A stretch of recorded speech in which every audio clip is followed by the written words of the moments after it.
The Yankees went into Minnesota to face a team that was the hottest in Major League Baseball at that time. 17 wins out of 20 games. The Yankees went in there, gave up 1 run before they got an out, and then went 81 outs without giving up a run. What's going on, guys? It's the King of 161st Street. I'm back with another video, and the Yankees went into Minnesota and swept them out of their own building. Carlos Rodon started it off. He gave up a home run in the first AB of the game. Rodon, for as much as he's improved, he does at times make boneheaded decisions, and also he mislocates like the rest of them. He relies on his fastball a ton, and early on in games he tends to rely on it a bit too much. Went over the middle of the plate, gave up a home run, but after that settled in quite nicely.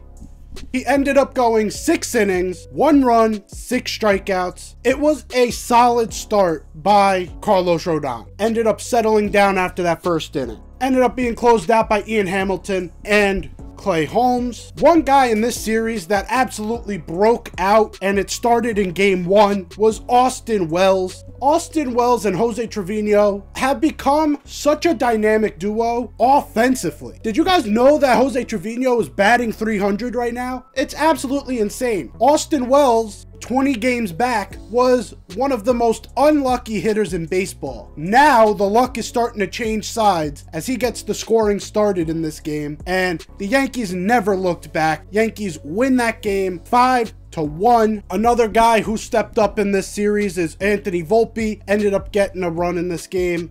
We got home runs from Giancarlo Stanton and an RBI double from Alex Verdugo to cap it off. Game 2 saw Marcus Stroman take the mound, and I'm seeing a lot of discourse about Marcus Stroman lately. Yes, he had a bad 3 starts. Really, he wasn't able to get his sinkers on the corners, was giving up a lot of home runs. In this game, he was able to find a way to work those corners a lot better than he did before, something that he usually doesn't do. He was playing to the fly ball a little bit, which it did work out because with his sinker slider combo, he was still able to force soft contact. As long as it's soft contact and these guys are not barreling these balls up, it works out the same. Marcus Stroman ends up also going 6 innings, no runs on the board. We got a tremendous outing from Aaron Judge, going 4 for 4 with a home run, 2 doubles, and a walk. Aaron Judge has finally broken out, and it is official now. He is back. And now that he is back, he is trying to firmly put himself back into the conversation of best hitters in baseball. If he keeps this up, he could put his hat in the race for MVP if he keeps this up for the majority of the season. It didn't look great to start, but he finally got warmed up. That game finishes.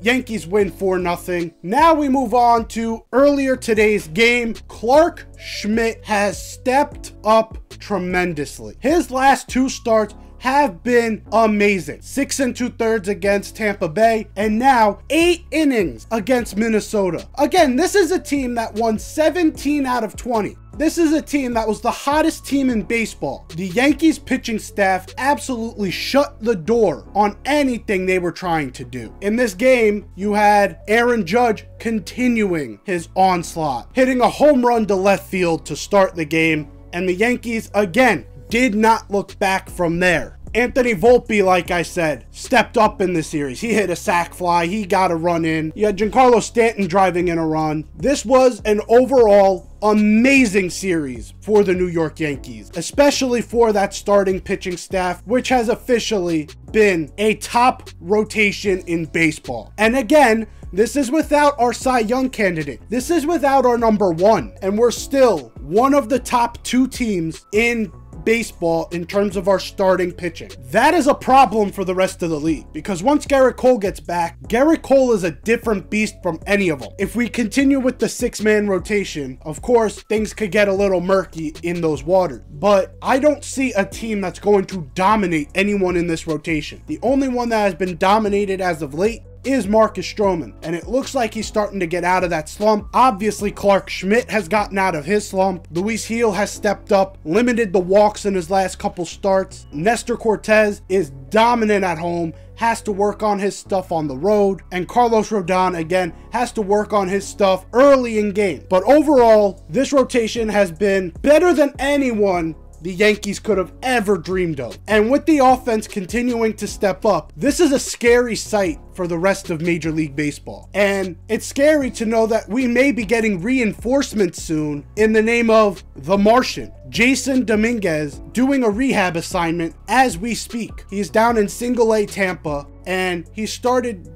producing right away. So this begs the question, what do you do with Jason Dominguez when he is fully ready? Now, to lay the stage, if we did bring him up, someone is losing their spot. Now, the main thought here would be, oh, you would just get rid of Trent Grisham, and then that would just solve everything. But Trent Grisham is owed a lot of money. Hal Steinbrenner is not going to shill out that money all at once. So that means Trent Grisham is most likely going to be on the roster. Before the season started, and before we saw exactly what Alex Verdugo would do for us, I thought the main thing would be, okay, once Jason Dominguez comes back, you start shopping Alex Verdugo a little bit, and then you put Jason Dominguez in that spot. But with the stuff that Alex Verdugo has given this team, you cannot do that at this point. So what do you do with him? Now, there is a thought that if you kept him in the minors, it would pause his contract. Again, I'm not 100% sure how that works. But I also know that a guy like Jason Dominguez is probably not going to be happy with that. A guy like Jason Dominguez will get disgruntled at that because he did produce when he was up in the majors. So really, what do you do? Now, you could just bite the bullet here. You could just either DFA Grisham or just outright release him, give that roster spot to Jason Dominguez, bada boom, bada bang, this shit's done. Considering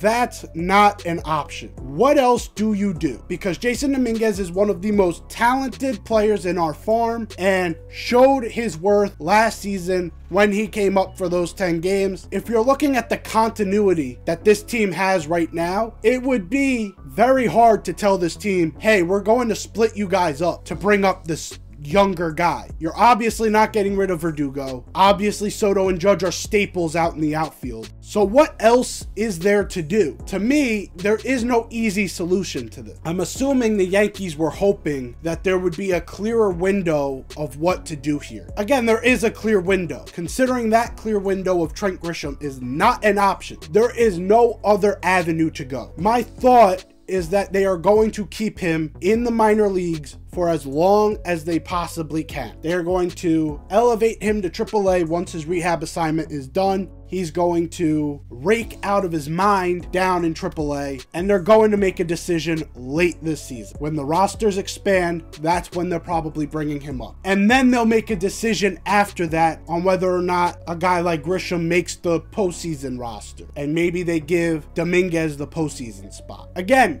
this is something that I'm even questioning here. I'm asking the audience. This is not a time of me trying to tell you something. I'm trying to ask the question myself because I am extremely torn on what you do here. Jason Dominguez seems like he is going to be a staple for this team. With the way this team is performing at the moment, breaking any of it up could screw everything up. A guy like Alex Verdugo, he's been the life of the clubhouse with Marcus Stroman. Obviously, a guy like Juan Soto and Aaron Judge, those are our best players. If you're not going to eat the contract that Trent Grisham has, it's a difficult thing to sort out, which is why I think the Yankees should just bite the bullet. Eat Trent Grisham's contract, let Jason Dominguez come up. Again, I'm going to assume the Yankees are not going to do that. They are probably going to keep Dominguez down in the minors, but I want to ask you, the audience, what do you think the Yankees should do here? Is there another option that I am leaving out of this discussion? Do you have any other option? Let me know down below, because again, I am very confused about this, and I hope you enjoyed this video. If you did, leave a like down below. If you're new here, hit that sub button. The Yankees are back home to face Chicago. I will be at game 1. This should be a fun series for us. Hopefully we can keep this train rolling. I'm out of here. Take care and peace.